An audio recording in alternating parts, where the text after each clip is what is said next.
Bonjour tout le monde. On continue la série d'exercices sur le nucléaire. Donc on passe à l'exercice numéro 4. Alors on considère une réaction nucléaire successive suivante. Donc nous avons une réaction nucléaire successive. Donc molybdène qui donne Tc étoile, après Tc étoile ça donne Tc. Alors ce qu'on nous demande c'est d'établir les équations différentielles. D'accord? Vérifiées par A1 et A2. On fait ici A2. Les activités de molybdène et Tc étoile respectivement. Voilà, donc on va chercher les équations différentielles vérifiées par l'activité du MO et par l'activité du Tc étoile. Bien. Alors voilà, donc on y va. Alors sur le schéma, on doit rappeler quelques points du cours. Alors le point qu'on va rappeler c'est le suivant. Donc l'activité c'est quoi? C'est égal à moins dn sur dt est égal à lambda fois n. Bon, alors ce que je dois vous dire c'est que cette égalité a est égal à lambda n, c'est toujours correct. Mais par contre là il faut faire attention, hein. Donc c'est là qu'on va, c'est l'objectif ici, hein, de vous montrer en fait que le a ici est égal à moins dn sur dt, donc il faut faire attention lorsqu'on cherche à l'appliquer, d'accord, lorsqu'on cherche à l'appliquer. Alors voyons voir, donc voilà donc les réactions, donc molybdène, MO, ça donne Tc étoile, ça donne Tc.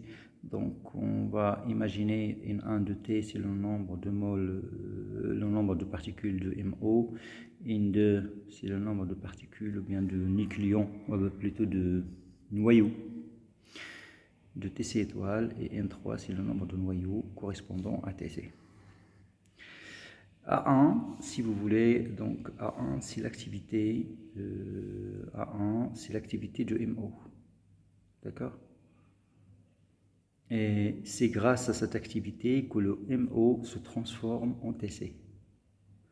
Donc c'est pour ça que je l'ai mis ici sur la flèche, pour vous montrer en fait que cette transformation ou bien cette réaction c'est due à l'activité de MO, hein, c'est dû à l'activité de MO.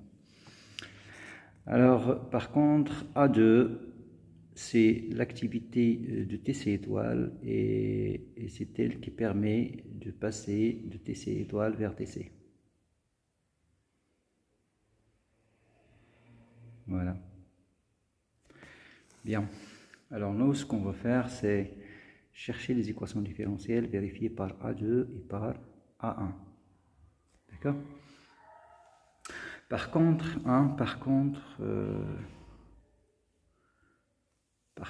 le TC, il n'a aucune activité. D'accord? Donc il n'a aucune activité, donc il ne se transforme pas. Donc c'est stable si vous voulez. Donc ici, il n'y a pas d'activité. Ça veut dire A3, c'est égal à 0. D'accord? A3, c'est égal à 0. Et pourtant N3, N3 c'est pas quelque chose de constant. Donc N3, il est en train d'augmenter. Hein. Pourquoi N3, le nombre de Tc augmente? Parce que il y a le Tc étoile qui se transforme pour donner Tc. Donc c'est sûr que N3 ça va augmenter. D'accord, c'est un produit. Donc du coup c'est N3 varie. Donc la dérivée de N3 dn3 sur dt, ça doit être strictement positif. Ça veut dire que c'est pas égal à A3. Donc vous voyez que A3 égale à 0. Par contre, on a dn3 sur dt qui est strictement positif. Donc juste pour vous dire, attention à cette égalité qu'on a ici. D'accord? Attention à cette égalité qu'on a ici. Mais c'est une égalité qui va marcher plutôt pour la première réaction. D'accord? Cette égalité, elle est applicable uniquement pour la première réaction et elle n'est pas applicable pour la deuxième ni pour la troisième. Donc voilà, c'est l'objectif de cet exercice, de vous montrer justement qu'il faut être méfiant avec ça. Bien. Alors, je continue cette analyse. Donc, ça, c'est pour N3. Maintenant, pour N1. N1, qu'est-ce qu'il va faire? Elle va décroître. Pourquoi elle va diminuer? Ben, elle va diminuer parce que MO se transforme en TC étoile. Ça veut dire le nombre de molécules, ou bien plutôt le nombre de noyaux MO va diminuer. D'accord? C'est un réactif. Ok? C'est un réactif. Pour N2, il y a deux possibilités. Ça peut augmenter comme ça peut décroître. Pourquoi? Parce qu'en fait, TC étoile, c'est un produit et c'est aussi un réactif. Donc, un produit pour la première réaction et un réactif pour la deuxième. Donc, pour la première réaction va augmenter le TC étoile. Par contre, la deuxième, elle va le diminuer. Il va diminuer. Donc, c'est pour ça qu'on ne peut pas conclure à propos de N2. Donc, ça peut être croissant comme ça peut être décroissant. Dépendamment de quoi? Dépendamment de l'activité A1 et A2. Si par exemple l'activité A1 est importante, est beaucoup plus importante que A2, alors N2, ça va augmenter. Si par contre, vous avez A1 est inférieur à A2, alors automatiquement, le N2, ça va plutôt diminuer. D'accord? Ça va plutôt diminuer. Bien, alors maintenant, voilà, on va chercher ces équations différentielles. Alors, commençons par MO. À quoi est égal dN1 sur dt?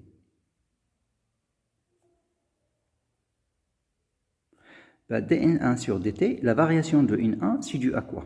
La variation de N1, c'est dû uniquement à l'activité A1. Donc, c'est égal à A1. Mais attention, avec un signe moins. Regardez, d'après la définition, donc nous avons un signe moins.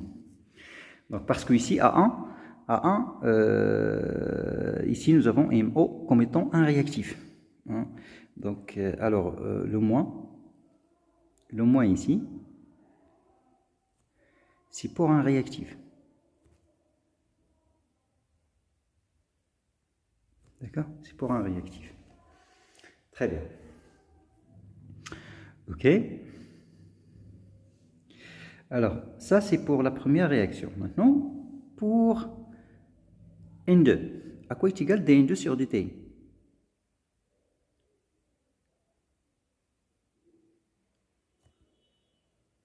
Alors, dN2 sur dt, la variation de N2,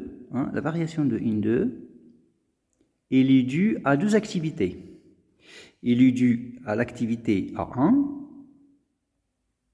et à l'activité A2.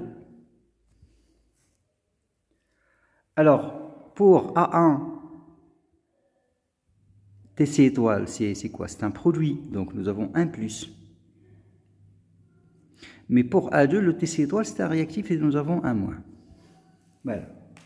Donc c'est comme ça qu'on raisonne pour établir ces équations différentielles. Donc ici, c'est parce que nous avons TC étoile est un produit.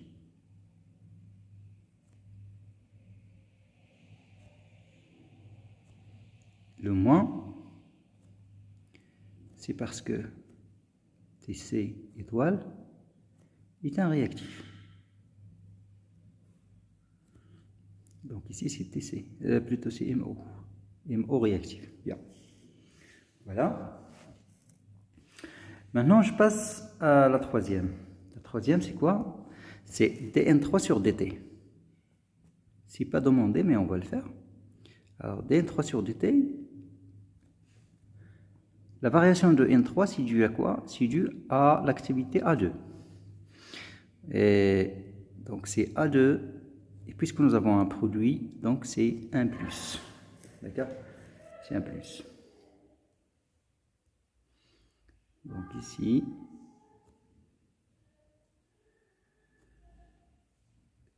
TC est produit. Voilà. Donc c'est fait. Maintenant, sans oublier que, qu'est-ce que je vous avais dit? Je vous avais dit que cette égalité, ça marche toujours. Donc pour A1 avec A1, c'est égal à lambda 1 N1. A2, c'est égal lambda 2 N2. Et A3, c'est égal à 0 ici. Donc A3, voilà, c'est 0. Donc il n'est pas là. En tout cas, je vais... bien. Alors, on nous a demandé l'activité, les équations différentielles vérifiées par A1 et A2. Bon, je vais prendre les deux premières équations. Ok, les deux premières équations. Et je vais chercher l'équation différentielle vérifiée par...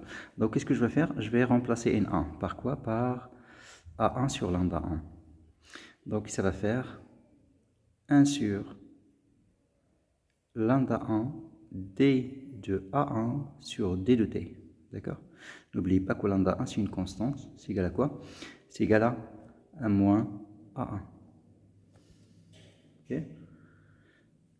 L'autre, c'est 1 sur lambda 2 d de A2 sur d de t, c'est égal à 1 moins A2. Voilà, donc c'est fini, donc c'est ce qu'on cherche. Les équations différentielles couplées, en fait, hein. Les équations différentielles vérifiées par A1 et A2. Donc, elles sont là. Okay? Avec lambda 1 et lambda 2, ce sont juste des constantes.